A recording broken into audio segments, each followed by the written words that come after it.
Kathleen, McNamee, and Sophie Lawson with me to break down the top 10 players in the world according to ESPN FC's list of the top 50. Before we go any further, we got to see the top 10, so let's break it down for you. We'll start, of course, at number 10, which is the return of Ada Hegerberg after a long injury layoff.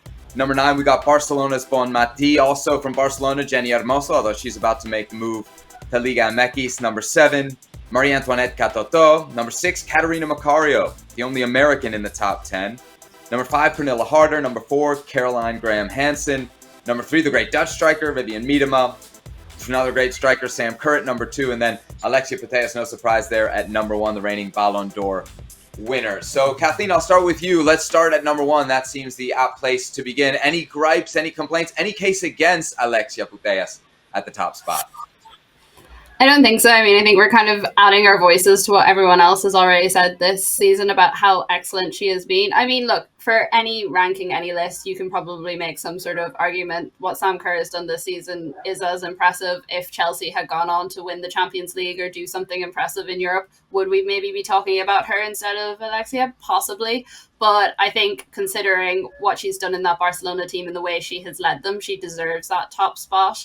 And I think it's kind of like what we have seen in Barcelona, the impact she's even had off the field, the fact that her posters are replacing Messi's posters around the city. He's not there anymore, but he's still such a big player for them, like in their history. I think stuff like that just shows the legacy she has. And when you're making these arguments for top players, I think you're as well making the argument for the legacy they leave and the impact they leave as much as what they do on the pitch.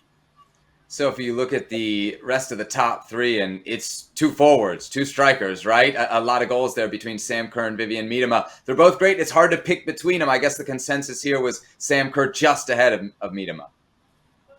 Yeah, I think it's always easier if you're quantifying in terms of silverware one as well, because obviously Chelsea have bested Arsenal more than once in the last season, and I think Kerr, we're seeing more and more of how she's growing as a player at Chelsea as well, and yeah, I think probably about fair, but yeah. Do you see much difference between them, Kathleen? I think if you got Miedema on a different season, you probably would be seeing a bit more from her. I think based on the season that she had, and as good as she is, the other 2 players do deserve to be ahead of her. Sophie, what about the back end of the top 10? Ada Hegerberg specifically, it's such a great comeback story, and for her to be back in the top 10 really speaks to what she was able to do at club level. Absolutely. I think there's always the worry when a player comes back from a long injury layoff, but she barely missed a step. And returned to Norway, scored a hat-trick. Yes, it was against Kosovo, but we're seeing a player who's just enjoying her football. And, you combine that with the fact that she was world-class already, and it's just, yeah, it's hard to imagine Lyon without her. It's hard to imagine the French League or women's football right now without her. And it's great to see her back. She's on a song. So. Yeah, and it's going to be hard to imagine Norway without her, right? You imagine some more international success could really catapult her even further up this list come next year, right, Kathleen? Definitely, and it's so exciting to see her back in that jersey. It's well reported all the reasons why she wasn't there in the first place, and I think the fact that she had that 21 months off probably gave her a lot of time to think about what she actually wanted from her own career. And I'd say there was a good few European teams just shaking their heads when they saw that she was coming back for the Euros in particular. A lot of fans very happy that they will actually get to see her in that role. But it's like Sophie was saying, everything that she's done since she came back, she just seems freer to a sense. And I know we've talked to a lot of players who have had that sort of injury and I talked to her during it, and she was saying, it was almost a case of not realizing what you had until it was gone. And I think the freedom she has, the performance she put in the Champions League final and every game since shows that she has not even a few critics to answer, but maybe a few demons to expel. And I think we're probably going to see some of that best work. I hope we're going to see some of that best work, because I'm going to see her at the Euros this summer. But it'll be interesting as well to see how she fits in that team, because they've been together over the last few seasons where she hasn't been there. They've developed those partnerships. Certain players have stepped up where she hasn't been there. So it'll be interesting to see, can she form those same bonds in a way that maybe the Norway team, while they are stacked with talent, they're not Lyon in the sense that they have those individual traits. But if any player is going to make an impression, I think it will be her. So Ada Hegerberg, they're in at 10. Look, anytime there's a list, one of the best parts of that list is the debate around who doesn't make it. So let's look at kind of the players that maybe you guys thought had a great case to make the top 10. Sophie, I'll start with you. I think I'm probably going to go a bit Euro heavy as well. But I think there's a lot of Barcelona players and a lot of Lyon players that you could have maybe included. So someone like Patrick Guajardo or Fridolina Rolfo right now, or even someone like Kosovari Asllani, even though she started out the season injured. If you look at what she did at the Olympics with Sweden, like there are loads of players. You think, but it's so tough to break into that top 10. You've got to have that consistency over the entire year, and it also helps to be a goal scorer. So you look at who is in the top 10. You're like, okay, that makes sense. Yeah. Anytime you want to make a case for somebody outside the top 10, you also got to think, well, I got to pull somebody from the top 10 and take them out of it. Kathleen, who do you think maybe has the best case to say I was snubbed on this list?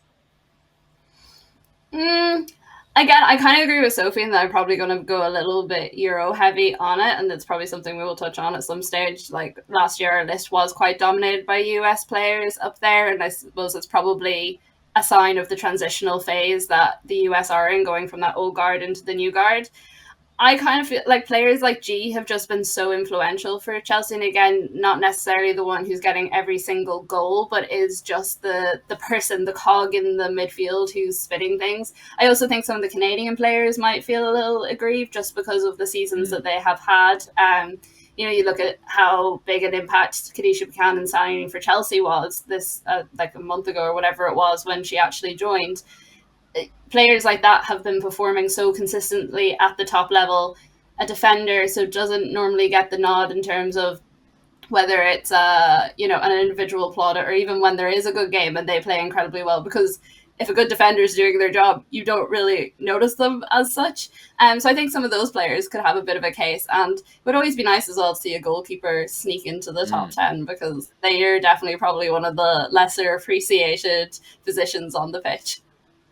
As far as the breakdown of kind of which leagues and which teams were represented here in the top 10, you have to note it's overwhelming Barcelona, right? And yes, they dominated domestically, but in the Champions League final, they really got dominated. Sophie, does that maybe cast any doubt to you in just the balance of this top 10 and whether the consensus got it right? It's a tricky one because the Champions League was played. The final was 90 minutes, and Barcelona did a lot of things right and they did a lot of things wrong. And it was such a hot day. I can't get that out of my head. It was horribly hot. I don't know how anyone focused to play, but they made some mistakes that day. But if you watch them, and you take any match from Barcelona in the season, and you can see just they play football in a way that a lot of other women's teams don't. They play the Barcelona way. There's the fluidity, there's the understanding, and and then you want to say, well, yes, it's about Alexia, but then it also becomes about Mati and Patri, and then you kind of just end up reeling off like the entire team, and you can see that they're just world class from top to bottom, and those are the players that stick out in your mind. It makes sense that we're saying that those are the best in the world, that those should be filling out the top 10. But yes, Lyon have a lot of world-class players as well, although they've been a little more transitional this season. We've had to sort of see a little, it's a different side from Lyon. That final, that last half an hour was defensive, it was gritty, it wasn't like what we're used to seeing. But yeah, I think people are always going to argue as well because it's the nature of what we do. But yeah, just too many good players. I think that's the problem. Never a problem. Kathleen, what about WSL representation? They got 3 of the top 10. You think that's the right number? I think so. The WSL likes to call itself, the best league in the world, and it probably is one of the more competitive ones when you look at what Barcelona have been able to do in Spain. But also, it's still always the same teams. Chelsea have dominated the last few years. I think that it'll be interesting considering all the moves that are happening this season if they maintain it and over the coming seasons, because they're going to have to keep growing in a way that will keep attracting these top players and not teams looking to say somewhere like Barcelona and say, well, I want to play for them because they're winning all these trophies all the time. I think 3 is probably accurate. you could argue that maybe the NWSL is up there as well in terms of competitiveness, and maybe that means that they should have had a player or two more higher up. But I think if you look at the players that are there, they're without a doubt the most successful ones in the WSL, even if there are one or two that I would love to add more. But that's just because it's the league I watch the most as well. It's the one that, you know, it's closest to home, and it's the one where I know the players the most. But yeah, it's definitely not a league that deserves to be dominating that top 10. There's far too many good players across the world for that. Well, thank you very much for watching ESPN on YouTube. For more sports highlights and analysis, be sure to download the ESPN app. And for live streaming, premium content, and let's not forget as well, ESPN FC 7 days a week. Subscribe to ESPN Plus.